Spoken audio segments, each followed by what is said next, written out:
All right, guys, we are live. Welcome back to Crypto Nightly, episode 3. I hope you guys all had a great day. What a great day for crypto today. What a great time to see such a massive reversal. And could this be that sixth day of the month news that came out? And basically saying that we're seeing big trend reversals on every sixth day of the month. I mean, right now we're off to a good start on doing just that. So, I mean, this thing could continue to carry on for just one more month and surprise, not surprise us all, because it's something that we've kind of been seeing over the last year. You know, this just continues to keep happening and happening, and it's incredible. And you know, in some of my future videos, I really want to dig deep on why this is happening, why we're seeing such an influx of volume come in or out of the market on every day of the sixth of the month. On every sixth day of the month. It's just very interesting to me. It's something that we went over in our video yesterday. This morning we talked a little bit about it with Val Coins. I hope you guys watched that video. If you didn't, go back and watch my previous video. I did a great interview with Val Coins from Twitter. She's very very unique style of trading. She's been in the game for a while. She's got a very big following. People, go to her for opinions, and what she's doing and what she's providing is just absolutely great. And we're just having fun with it. So some of the top movers of the day, obviously Bitcoin had a big day, right? We saw that big candle come out of nowhere, a quick $200 to $300 in volume. Very awesome to see from Bitcoin, and it just started making the whole market get into that reversal that we were hoping to see. Things were looking very bearish this morning, guys, and I have to say that it is a roller coaster ride, and going from bearish to bullish is something that happens quite often, and you have to just learn how to adjust, and you have to learn how to adapt to that certain situation. So guys, there is one thing I wanted to point out quick. XLM was a call that we made this morning. We had mentioned that on the 4-hour chart it was trading right below and sitting basically on this resistance. It was below EMAs, but I had said that it was a great buying opportunity and a great opportunity to enter into a day trade because of the current state that it was in. I didn't know that we were going to see a price reversal. In fact, I'm going to pull up my paper trading account right now, because right now what I'm doing is I'm using this paper trading account to correlate with exactly what I'm doing in my regular accounts. And this is a way that I can kind of get you guys involved and interacted in what we're doing. So this morning we ended up putting a long position in on Bitcoin at 7,533, because to me, I felt like that was the bottom. I felt like, we had some support there, and there was a possibility of seeing a bounce. Now, that's exactly what happened, guys, and we went long on a 25 times leverage, and that put us at a 5 Bitcoin max, and we're sitting at $1,035 profit right now. On Ethereum, we're looking good with a $102 profit. Bitcoin Cash, that entry was just executed about an hour ago. We're up a little bit on that. And then we have VeChain. VeChain up $62 since our incredible call out that we made 5 days ago. And let me pull that chart up really quick. And I want to pull up exactly where we did call out VeChain 5 days ago. And if you guys aren't already following me on this platform, go over to the Trading View. All links are down below in the description below. And 5 days ago, this is what we had called out with Ven. And there's a lot of coins, guys, that are looking very similar to Ven right now. And I can't wait to talk to them and show you guys about possible breakouts that could be doing the same thing. But I think it's a little bit deeper than that when we talk about Ven, and we're going to dig into that in just 1 second with a very special guest that we have on that will be coming in just a minute. I just wanted to show you guys this quick chart on VEN and the 18% profit that we were able to make from this call 5 days ago. We took advantage of this very nice breakout. We got an hourly candle closed above the top resistance, and we just ran. That thing just ran. It consolidated into another flag type wedge pattern. Not really a bull flag, because bull flags are they tend to go down more. This is more of a consolidation wedge that did have a nice breakout, and it is still going to the upside. So guys, I know a lot of people out there want to know about Ven. A lot of people have been DMing me saying, hey, can you do a quick review on Ven? and I'm sorry, my allergies are killing me. So I thought, you know, what better to do than to bring somebody who absolutely knows the ins and outs of VeChain. The dude. How are you doing, my man? Oh man, I couldn't be better. If I was any better, I'd pop. Awesome, man. Awesome. So let me give you a little bit of description about who the dude is. He is a gentleman that I had met who is highly invested in Ven. Now, I just want to let you know that this is a non-biased opinion and look into VeChain. I hold very little. You know, we're going over the basics and what the potential VeChain has in the next couple of years that I think could add value to you guys and the viewers watching. So, the dude, let's dig into Ven a little bit. What do we have coming up in the next month or two that we can look forward to with VeChain? Right. Well, the end of the month is their rebranding. They promised that by June 30th, the rebrand would happen. So what that means is Ven is going to become Vet. Okay, that the VeChain is still going to be called VeChain, but it's going to be under the ticker symbol Vet. They're also doing a 100x split. So say you have 10,000 Ven, you're going to be a millionaire in Ven, right? So the price is going to be going down by 100 times though as well. So don't think that it's just like a stock split, okay? But what that does is it attracts new investors. If you look at the space right now, like larger coins like Ripple or Tron that have, you know, small dollar value, it's attractive for a lot of people. A lot of people can't seem to afford, you know, just to, you know, on a monetary scale to come in with some of these coins that they feel they're like, oh, I could never buy a Bitcoin. If they had any clue at all, you know, it's all fractional anyway. You know, it doesn't matter. You can come in with $10. It doesn't even matter. Yeah. But they don't see that, right? So and that gives it huge amount of support from the third world countries, the countries that are coming in. You know, we're talking India, you know, I mean, just every country that's coming on board. China's just getting ready to just have a big blow up here as well. Another thing about China is Ven is in with the Chinese government. Amazing, right? Wow. They have a partnership with them. Yeah, the Chinese government was having problems with counterfeiting, right? They're cigarettes, and they have control over their cigarettes. Ven took control of that. They're saying, hey, look, you know, partner up with us, and you know, they're just trying to get a foothold in, because we know how volatile the Chinese market's been, and how you know, they've kind of slipped the rug underneath us from some things, right? From trading there. They banned ICOs, just all the bad stuff. Well, Ven was like, hey, dude, come on board. Look, they're trying to make it a lot more attractive for them. So, and they did, and they were like, hey, you know, they got in, they've got their whole system, which has to do with shipping, then has to do with RFID chips and QR codes, so that they can stop all counterfeiting.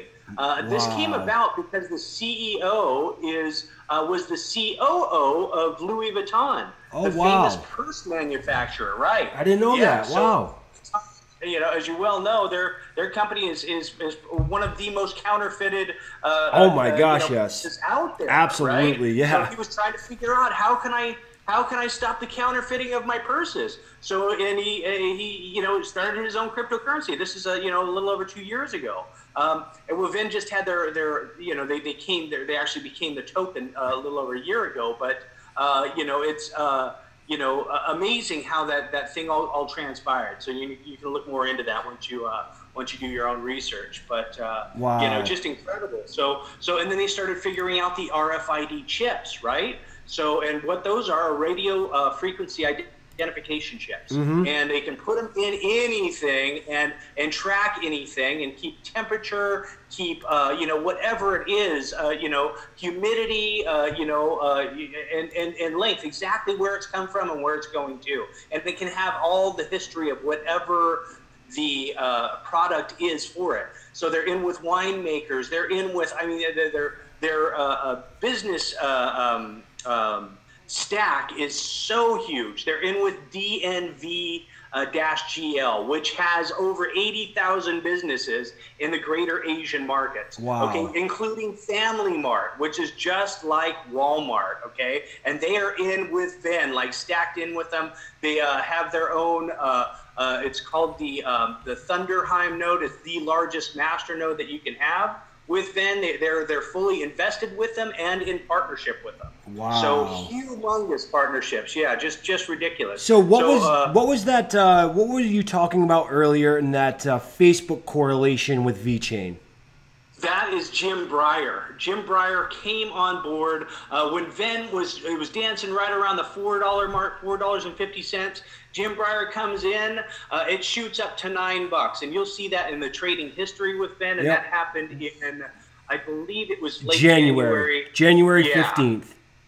Yep, there we go. Yep, late January. So Venn shot up to $9. It came right back down just right after that. Unfortunately, I didn't have a buy order way up there, but whatever. It didn't even matter. Really, to tell you the truth, sitting into this coin and just holding my weight with it, is where it's been. Once Bitcoin was tanking after that $20,000 mark, Venn held its value. It did. It's just kind of stuck. It's been glue for me. They started up master nodes, right? And I don't know if you guys understand what master nodes do.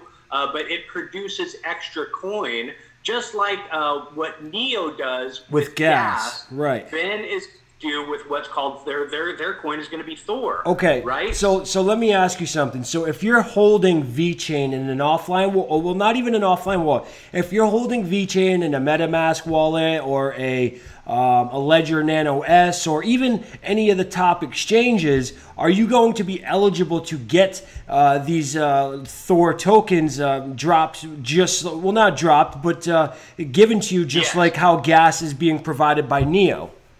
That's exactly right. So if you're holding 1 Venn, 10 Venn, 100 Venn, whatever it is, it's still going to be producing that Thor. So it doesn't matter how much you have. If you do have a master node, it's going to be producing a little bit more. And plus, if you have an X node, which is there's a little correlation in there with the X factor, which is amazing. It allows you to become a part of their ICOs, the coins that come on board with Venn on their platform, right? So the coins that they're going to be having, some of them that are coming out are Mustang Chain. It has to do with horses. I don't know all the ins and outs about it. Another massive one that's going to be huge is going to be BitOcean. BitOcean has ATM machines all over China and Japan. Humongous value. You can actually go purchase Venn at these ATM machines along with Bitcoin, Ethereum, and I'm not too sure about the other coins, but Bitcoin, Ethereum, and Venn I know are the 3 coins that you can get, but it might be Bitcoin Cash and that's amazing news, and that's amazing to know, because like I was saying earlier, in order to really get some mass adoption into this cryptocurrency ecosystem, we need to make cryptocurrency more accessible to the public. So once the public is able to actually go and purchase Bitcoin without having to sign up to an exchange or going through some sketchy brokerage or doing stuff like that, and they have just an easy way to get into an accessible cryptocurrency, that's when I think this mass adoption is really going to start happening. So from what I'm hearing and from what you're saying, VeChain is kind of on its way to trying to get that accomplished. Am I getting that right? That's exactly right. And I've lost you here. No problem. I got you. There you are. Okay. Yeah, no, that's exactly right. That's exactly what Venn is trying to lead the way for mass adoption. That's exactly right. They've paved the way to have very, very small, very, very minute what is it where larger companies have to pay attention to rules and regulations, right? It's what was the word I was using earlier? Regulation, excuse me. Right. So it's going to be very small regulation. Everybody's so fearful of that word regulation. Yes. But to get the huge money in, to get the institutional money in, regulations has to happen. Right. It has to. You're and right. it's going to be very small. Like Venn has opened up their books. They've opened up their books. How did they do that? By partnering with the fourth largest auditing firm in the world, PricewaterhouseCoopers.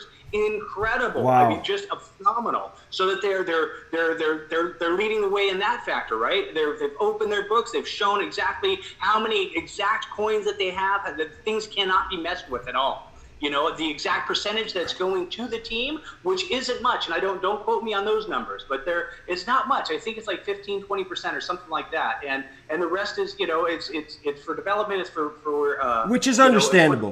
Which is understandable. Yeah. I mean, listen, a lot of people within the cryptocurrency community have an issue for some reason on people making money off of projects that they're working on. Now, I don't understand that because, you know, a lot of people are putting a lot of hard work, dedication, a lot of time and effort and just discipline into these projects. And a lot of people, I just feel like are you just not supposed to get paid for stuff like that? You know, this is the world that we live in right now. You need to provide a living for yourselves. And you know, I don't shy away from any company trying to, as long as what they're doing is going to benefit the community as a whole, and what they're doing is absolutely legit. And from what I'm seeing, I see very little FUD, fear and undoubt, from VeChain. I have heard very little from it. You know, I know you are a very high on Ven,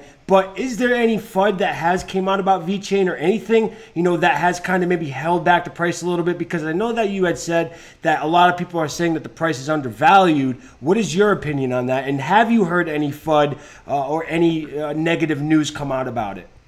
The last FUD that I had heard was when they were on CoinMarketCap, and the circulating supply was different one day than it was the next. And that was because there was a complete, honest truth about this. This happened after Jim Breyer bought in, and there was a little bit of a mix-up before what the market cap was. It gave it some FUD. It gave it some, you know, some fear. People were, you know, they were dumping it because they didn't fully trust it at that point. But, you know, again, with the open books, with PricewaterhouseCoopers, all of that stuff kind of washed away. You know, as most things do, when you look at most of the FUD that happens, you know, you'll get Warren Buffett coming out saying, oh yeah, Bitcoin's blah, blah, blah. Don't buy it. It's, you know, it's the next tulip generation or whatever, you know. and you know, people, the next day it goes down a little bit, but come on, man. The real truth is we're all in this to make money, you know, and we're all in this to help this whole community, you know, get away from the banking sector. Absolutely. And if you're not, then you're just in it to make money, and then you have, you know, coins like Ripple or Tron, right? The couple of the decentralized ones, and you know, I don't know if you know this about Ripple, but like, and I don't quote me. I was gonna actually ask you if you could give it a little bit of opinion on Ripple, because it has been in the news a lot lately, and I feel like it's one of those coins that's always in the news for some reason, and I believe it's because they are playing the banking game, and they are following the rules of the government, they're playing the overall game. Could I get a little bit of your input on that? That's exactly right. So the owner of Ripple, and don't quote me on the name or anything like that, owns about 80% of the coin. So most of the money is going into his pocket. Hello, you know, there again, that open book scenario is not available for 90% of the coins that are out there. You know, and that's what has to happen for regulation to really, you know, take hold, take effect. And why are the big bankers in with this? Because it's their coin, it's their boy that's getting in on this thing. You're right. You know, I hate Ripple. I won't touch it with a 10-foot pole. Don't get me wrong. I have bought it in the past. I got it when it was 22 cents. You know, and I sold it when it was, I think I went down a little bit. I don't know, maybe 19 cents or something. I lost a little bit of money. I'm like, dude, I'm, you know, it was a lesson learned. I'm never going to get back into that coin. And then it went up to $3, and you were like, man, I wish I would have kept that just for a little bit longer. Yeah, right. Well, you know, and the fact is, I always try and keep a smaller amount of coins, you know, so I'm not spread too thin, because I like my coins, if they do go up, I like them to go up big, just like Ben did for me. You know, I bought it when it was 40 cents, and look where it is today. You know, and we're talking about earlier with EOS. You know, I saw that at 80 cents. Dang it, you know, and here we are at, you know, 15, 14 bucks or whatever. So, you know, for those of you who are watching it, and dude, I want to continue this conversation. I just want to state something out really quick. What I am seeing with Ripple right now, I am seeing a very tradable pattern. You know, for those day traders out there who are, you know, trading as well as myself, I will put a position if I do see a close over this resistance here. So what I'm going to do is I'm going to end up setting a alert right around the, let's see, the 9,000, 80, right around the, yeah, right around the 8,900 Satoshi range. If we do get a close above this resistance, that would definitely be a bullish sign for Ripple, and I could continue seeing it go on an uptrend. There's actually a couple of bullish signs about Ripple right now, so I would definitely, guys, keep your eye on that. It is a trade that you could potentially make some pretty decent profits with. So going back to EOS, you know, I know you said you didn't really, you're not too familiar with EOS, but you have heard a lot of the FUD that's been coming out. Now, I don't want to spread FUD because I have a lot of viewers that do stand behind EOS, and I am pro EOS. I think what they're doing is amazing. You know, I think they have big potential, just being able to support different airdrops, but you know, it's kind of a gray area right now. And we're not really sure why they launched this mainnet and the blockchain is still not active yet. Is that something that you're aware of or know anything about, or would you rather? Yeah, again, I really don't know enough to be able to talk about it, you know, in detail at all. So, and I'd much rather not do that, you know, rather than spread anything that I absolutely, you know, awesome. So, yeah. One more thing, dude, we're gonna take a look at Upright. All right, this is a coin that was brought to my attention from the dude. We're gonna take a look at Upright because I think it has a little bit of potential. It's Unibright. It's Unibright. Yeah. Did I say Upright? Yeah. Yeah, I was looking at Upbit, and then I looked at Upright, and I just combined those things because you know what? That's what happens. So let's take a look at Unibright. Guys, it is listed over on IDEX, and like I had said before, please contact me before you get involved in IDEX because it is very tricky. It can be tricky to link your Ether wallet up to it, and I don't want you guys to end up losing any Ethereum or any of your hard-earned money. So if you have any questions about getting into IDEX, just reach out to me first, and we'll have a quick conversation, and I just want to run through this coin real quick. So what are some of the things that really popped out to you, dude, when you did see on Unibright and brought it to my attention? Well, it was the you know, it was the partnerships themselves as well. You know, just like Venn is doing, you know, bringing real world value to cryptocurrency. That's exactly what Unibright was doing too. And it's like, yeah, absolutely. I love the, you know, giving it you know, a concrete feat, so to speak, for long-standing use. You know, right. The partnerships are huge in the crypto space. So we're going to take a look at Unibright. These are some of the partners that they have are very reputable. I mean, we got partnerships with Microsoft. We have partnerships with AmbiSafe Financial Services, and some of their clients are Shell gas stations, Samsung, Siemens, Nestle Waters, and a lot of other reputable clients. I mean, this is a use case product, guys. This is a use case token. Am I saying that right? Is a token correct? Yes. This is a use case token, and it is very cheap right now, and the market cap is extremely low. So, guys, these are the projects that you guys can get in, you know, and again, I said this to dude earlier. Listen, do not ever put what you're not willing to lose into any project because anything is possible in cryptocurrency. You could wake up the next day and this Unibright project could be wiped off the face of the earth. It's very unlikely that it will happen, but I have to say that just to protect you and to protect, you know, obviously you guys know that this video is strictly just for entertainment purposes and just going over a few things here and there. But what really stood out to me when he brought this project up to me about Unibright was its market cap, its total supply and circulating supply, and also even the volume. All this area here was something that really jumped out at me. It's only got $11 million in market cap, and the total supply is $150 million with 131 in circulating supply. So this is a coin that has potential to grow. There is growing room for it, and the use case is absolutely there. Let's just take a look at the video real quick. It's 1 minute long. If you don't want to watch it, just fast forward quick. But it's very interesting, so I suggest you do.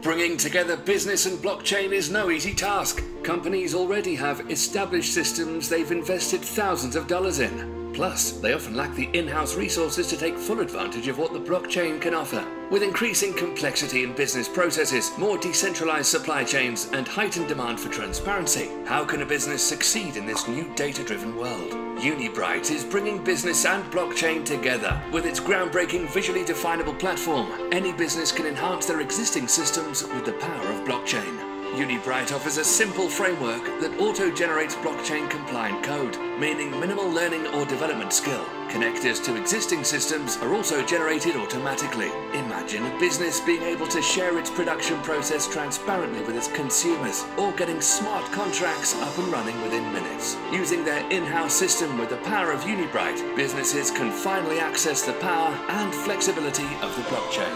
150 plus years combined experience. Amazing. So, Scott, aka the dude, what is some of that? What did you get out of that video? What can you tell the people who are watching some of the value that you think could happen out of this project? Well, if you, like you said, man, that the market cap is tiny. Let's try and keep your focus away from price, but just it's all about market cap. And something that's at 11 million that has potential to be a $1 billion market cap. We're talking 100 times where it is right now, right? Exactly. So again, with their partnerships, again, bringing real world value to things, it gives it all legitimate movement for possibility to invest in. So absolutely. Again, do your own research, but absolutely look at this thing. And as we look at their team, they have a very reputable team. Their faces are right there. A lot of these teams, they put out, a lot of these projects, they put out these, shit projects like Bytecoin, and I ripped them. You guys saw the previous video. I'm totally against them, and this is a project that I honestly would, I'm going to get in myself, and I believe right now it's trading. It's actually down today, which myself, I like to buy the red. So anyway, Scott, the dude, thank you so much for jumping on, man. You've added so much to this video, and I truly appreciate you coming on. Let's have a chat afterwards, and to my guest, is there anything that you guys want to ask the dude? There's a couple people watching right now. I'll give it a couple minutes for just a quick 30 seconds for you guys to answer. If not, I'm going to let him go. He's got a few things to do, and that's about it. But I hope we covered VeChain for you guys and the upcoming projects and really what it could do in the future. And I've been saying, and trying to break down VeChain myself, but having somebody who is deeply involved in the project was great to have him on the channel and really just break down the fundamentals on VeChain and why exactly it should be a long-term hold. So it looks like, Brendan, do you have any questions? And right after this, guys, we will just take a look at the market, how it's trading. He says, great guest. A lot of people are saying, great show, great guest, awesome. I think this. I think we're going to end up, talking a lot more. So we will see Dave. We will see him again. We will see the dude again. Again, Scott, the dude. Thank you so much for joining, and I really look forward to talking to you on the next one. Absolutely, Mike. Thanks for having me. Thank you so much. You bet. So there you go, man. That was just great stuff from somebody who has a lot of knowledge within the VeChain platform, and I hope that added value to you guys, and you really got some value out of this video. As for Bitcoin and how it was trading today, right? Very interesting day. And guys, keep your eye on XRP. Oh man, he just left. He just left, man. Sorry about that, Brandon. But the coins that he is big on, I can answer that, is definitely VeChain and a couple other, Bitcoin, Ethereum, and Litecoin. So guys, Bitcoin, look, we got a very, very nice reversal, okay? I ended up putting a long in. As you can see that arrow right here, we are up very nicely on our long positions. We're up $935 on I'm not going to get into the context or anything, but we ended up doing a nice leverage long position on Bitcoin once it hit that 7533. I saw that it might have been the bottom. I saw the double bottom form, and I ended up putting in a position, and I am up in the profits, guys. Ethereum, I put in a position this morning at 593. Again, that was at one of the bottoms. We're up almost $100 on that as well. BCH, guys, Bitcoin Cash, I had just put a position in about an hour ago on that. Hopefully we can see a nice run from Bitcoin Cash, and then we got our VeChain and stuff like that. But from what I'm seeing with Bitcoin right now, we have some nice support. We're above the 200 EMA. I expect this thing to continue running until that $8,100 mark. And again, guys, listen, I understand that I'm back and forth right now, and I apologize for that, but sometimes that's how it is. And I'm sure you guys probably feel the same exact way. This is a back and forth game, and you have to go with what is trading at the time. You have to be bearish when it's bear. You have to be bullish when it's bull. So, that is what it is.